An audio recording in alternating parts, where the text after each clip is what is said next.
we are going to be watching my professional debut. I needed a shit really bad. Again, I throw some 12 to 6 elbows and then apologize to the ref. The ref should be apologizing to a lot of people for why he ends up going to prison further down the line. No, that is cock triangle. And then this, right, if he'd have done this to me, I'd have 100% just projectile pooed out my arsehole. If he'd have done that to me, it would just went everywhere. Fighting out of Middlesbrough, England, Harry Hardwick. This fight was in sunny Hartlepool all the way back in 2015 when I was 20-year-old. Bit of a deluded fuckwit I was back then. Thought this whole MMA game would be a lot easier than it is. I think I'd had my last amateur fight like just about 6 weeks before it as well, which is a bit weird. Like I had my pro debut booked when I walked into the cage for my last amateur fight, which is a strange situation to have, but wait, we did it. I literally only had 5 amateur fights, I think. You're fighting a gentleman called Chris Telford, Combat Challenge Northeast 2. How much did you know about Chris Telford at the time? I knew he was good because he only trained at Fisher's Gym, which is, you know, relatively down the road. And I knew a few people who trained with him and said he was good. Years down the line, I found out, apparently quite an off-it character. I found out he once got knocked out in the gym and then was sick. And then everyone was pissing themselves because in his sick there was a whole unchewed chip. Did you use that to your advantage? I didn't know. Oh, you didn't know that going in? Okay. Yeah, I didn't know that going in. I found that out years down the line. And I was like, well, some people out there are just fucking off it, aren't they? 2 white as fuck northeasterners entering to rap music. I enter to At the Helm by Hieroglyphics. Life is a blast when you know what you're doing. Best to know what you're doing before your life gets ruined.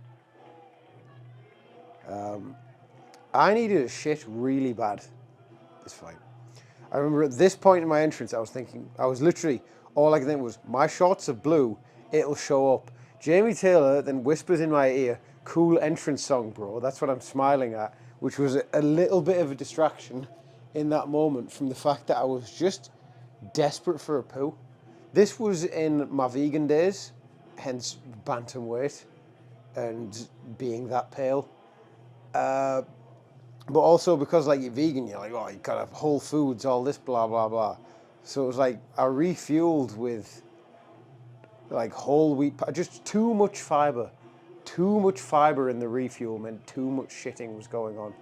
Obviously, everyone does the little crawl back in the McGregor era because everyone was so movement centric, even though I could have just done with, you know, a fucking back squat and a bench press or something. People in the comments, if you know why that referee went to prison, don't type it. Amazing. or type it in a way that won't get type it in the least direct way possible that won't get your account flagged for anything. Abdul's classic Cage Rage gloves. Before I knew what a skin fade was. The Wizard, the classic nickname. That lasted all of 2 pro fights. Why the Wizard? Because you're a wizard, Harry. Oh, No, I get it. but I'm just Harry. Harry, no, you're a wizard. No, but I'm just Harry. Well, yeah, I come out probably a little bit more karate, wider stance than I would because of all the McGregor stuff. But then I was maybe a little bit more of a switch hitter than I was than the McGregory type people out because of obviously TJ Dillashaw, because impressionable kid and all that. Pretty decent like distance management and stuff back in the day. Probably could do with getting back to that so I don't get twatted as much. Yeah. And there we go, I start landing some shots. My hands were actually still kind of injured from my last amateur fight. I had some really dodgy gloves in my last amateur fight, and I ground and pounded the guy and hit him in the forehead a bunch of times. And that was only like 6 weeks before this, and obviously I go back into training, so they don't really have a chance to heal. So I went into this fight with my hands still kind of buggered. Got some classic Muay Thai stuff. Again, in one of my amateur fights, I landed a load of knees, and like that was kind of the story of it. So he was very wary of that and was putting that shin frame across. Lots of switch hitting in this. I think this was like on the cusp of switch hitting becoming all trendy. So like both of us are switching stance a fucking ton. I do the old Anderson Silva jazz hands and then just use it to throw left hand. Because again, I was an impressionable kid, and I loved Anderson Silva. But then just everything that's coming out is actually really right hand heavy and right side heavy. It's a bit of a bit different to how I went through a phase of just being mega left hand heavy. I throw a big swingy combo and he shoots, and I just start hammer fisting him in the head again. I thought I was going to breeze through this guy and finish him in a round and stuff. So then when I start getting on top, I start hitting him and that. I go for a body triangle at some point, but my body triangle is not actually on his body. It's kind of on his cock. It's more of a crotch triangle when I do get it.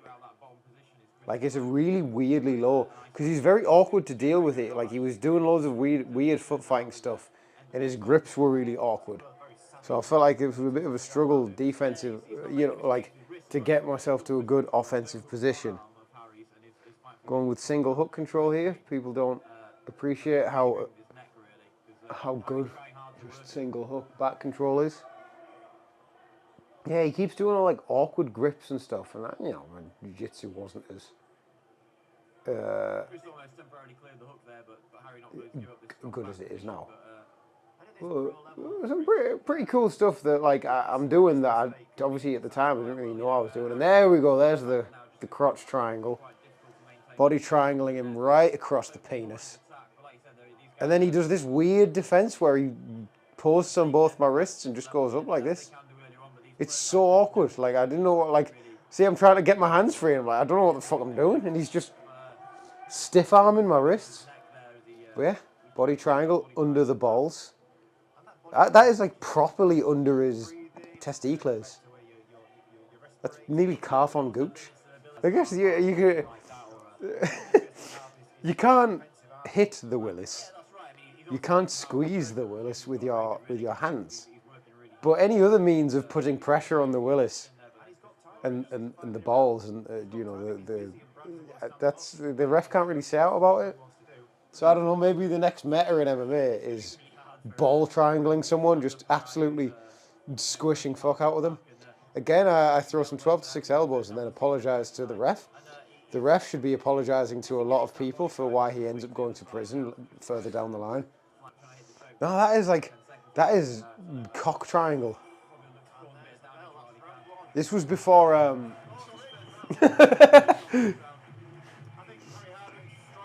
Andrew Fisher going into the corner. If this was a UFC broadcast, they'd be putting subtitles on.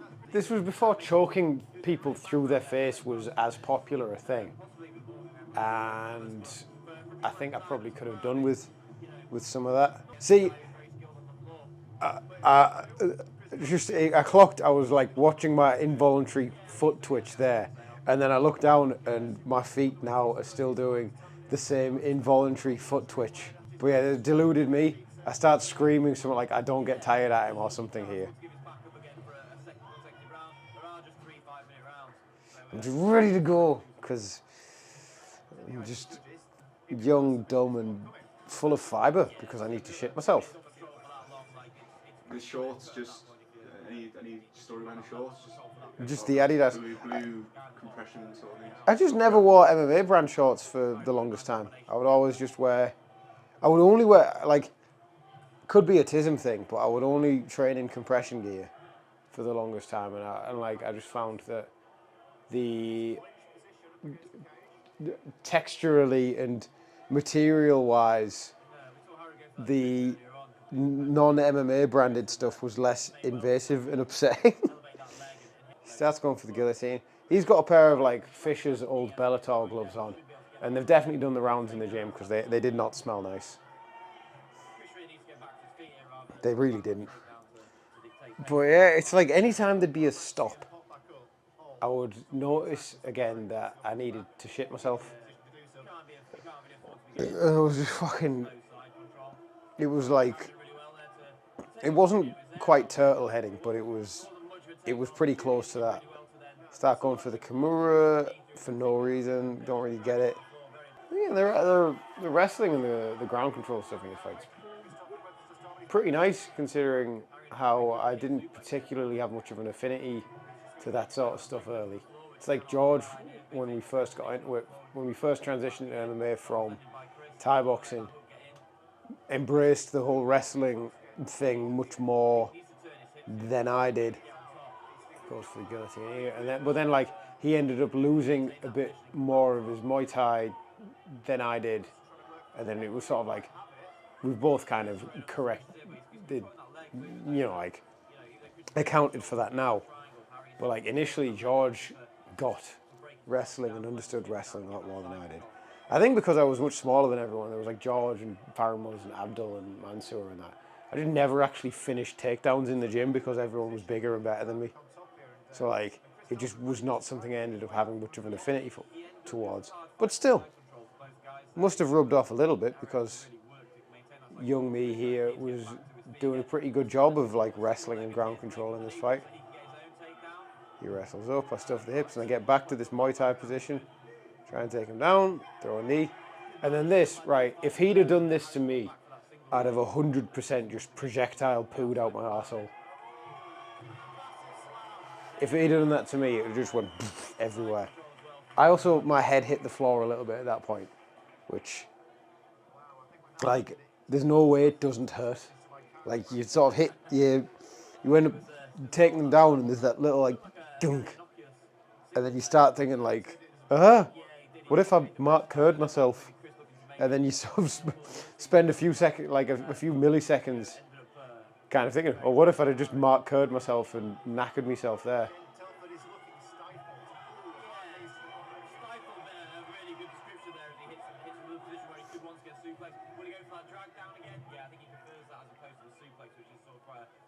Yeah, this is a very dominant round 2 of fighting. Is it going to happen again? Are we going to get more Willy Triangle? Almost. Nearly on the Willy Triangle. Heel to the balls. Heel to the balls. Go and watch the Baz Rutten video. None of you watched it. You're all you losers. Watch the Baz Rutten video. Yeah, I don't get back to the body triangle this round.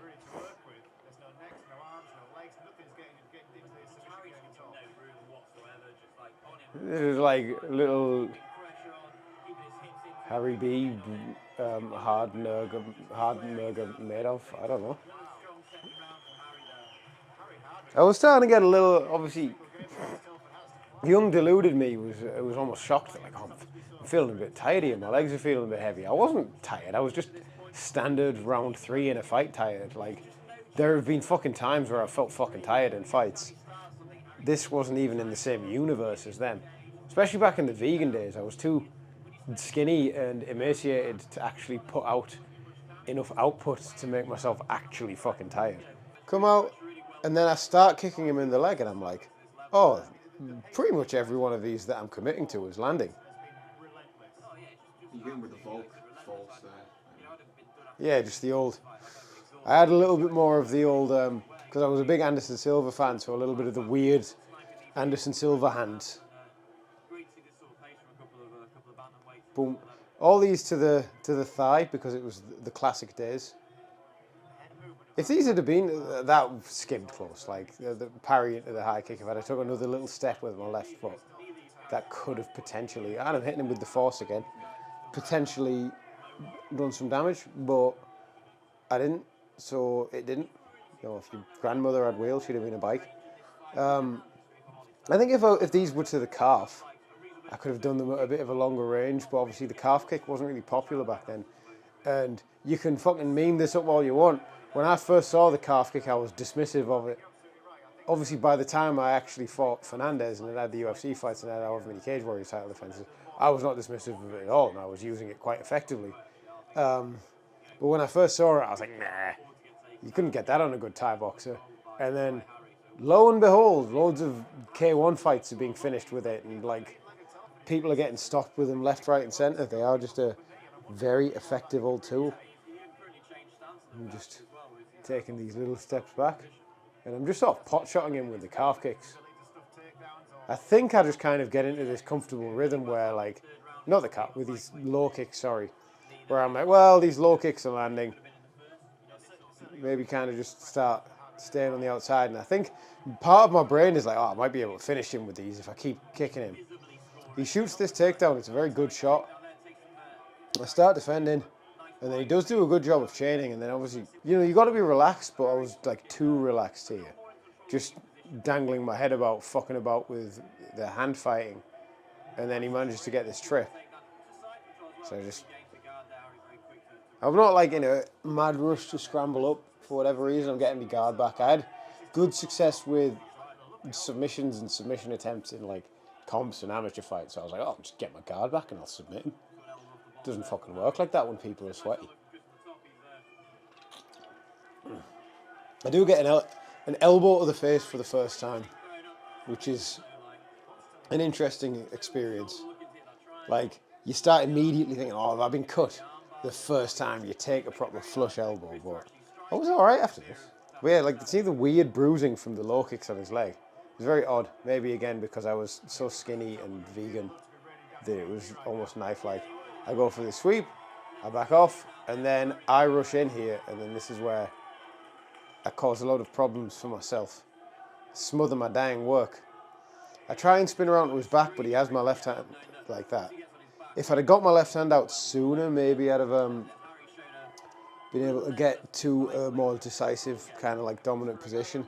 And then again, this is where like me not being as good or experienced, there was a few things I could have done to control his leg there that like screamingly obvious. And then I just stuff my head in this guillotine that starts getting kind of tight. Very tight. Tight. Painful. Painful tight.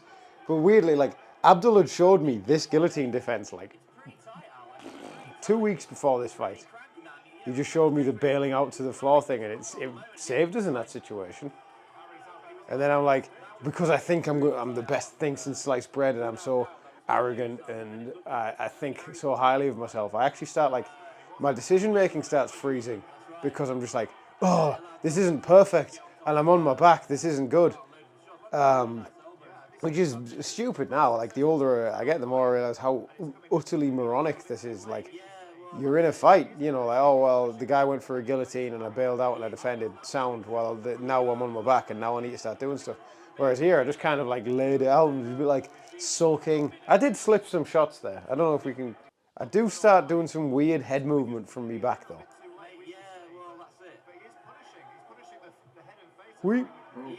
But like, I'm comfortably 2 rounds ahead at this point. And like, really, you know, my opponent's good. Realistically, I should just be sound with the win. But I'm so disheartened with myself for some reason. And I'm just like, I could have done with with listening to Billy Joel's Vienna at this point. I think I thought I was just in this mad rush to just be more than what I am. Or I don't know, it's just odd. I don't know. Just slow down, you crazy child. It's stupid because these moments are so rare, where you've put all this work in and there's this culmination of effort and you get this win against someone good. Don't spoil it for yourself. That's something I like as a coach. I tell all the kids in the gym, like, when you win, fucking celebrate your wins, man. Like, sometimes, yes, you might win scruffy and you might have a bad performance or something. But like, if you're fighting someone good, like, don't get me wrong, if you're fighting an absolute can, don't celebrate like a dickhead.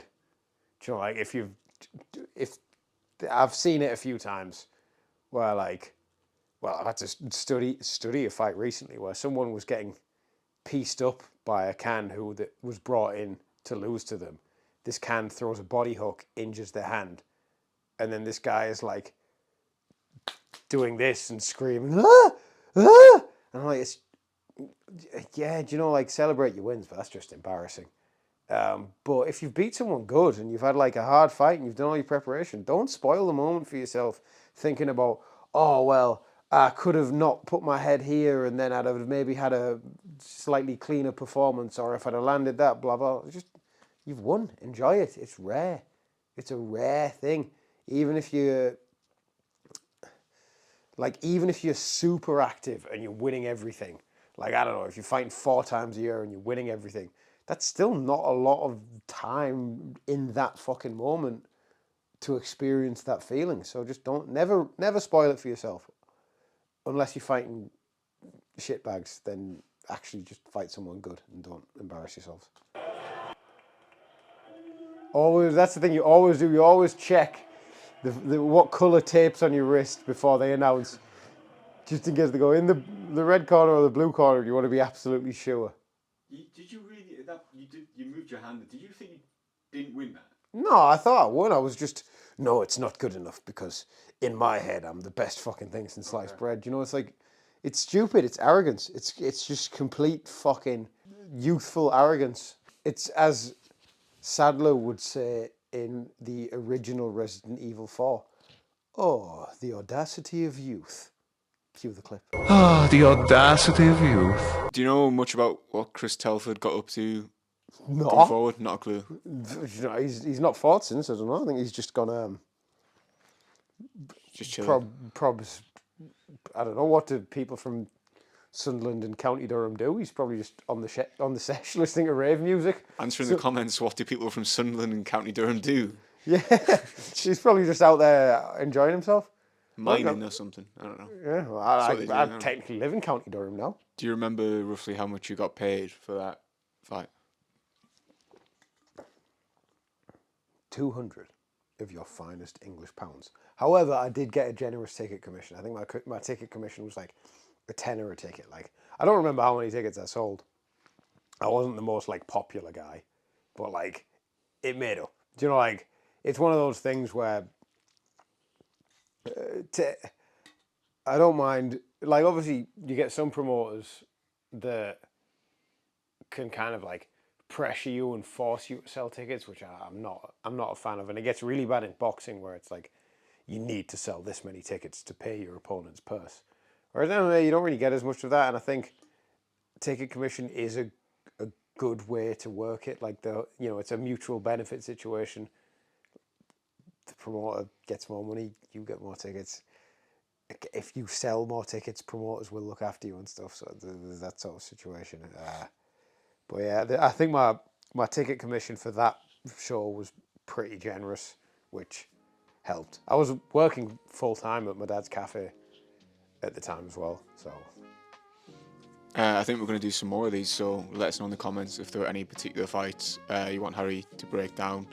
I mean, whether he's in them or not, I guess. I mean, even if you want to see us break down non-Hardwick related fights also, that could be cool. Yeah, if anyone's got any funny or interesting things, or I don't know, the fights don't have to be actual fights. I'll break down fights that are in films and stuff. I tell you what, no one's going to copyright strike. The fights in Kuro Obi, that's one of my favourite martial arts films. That's a sick film. And both the actors in that are high-level karate black belts and are clearly just twatting each other at certain points in it. Stay tuned for that. Yeah, fuck it. Goodbye. Ah!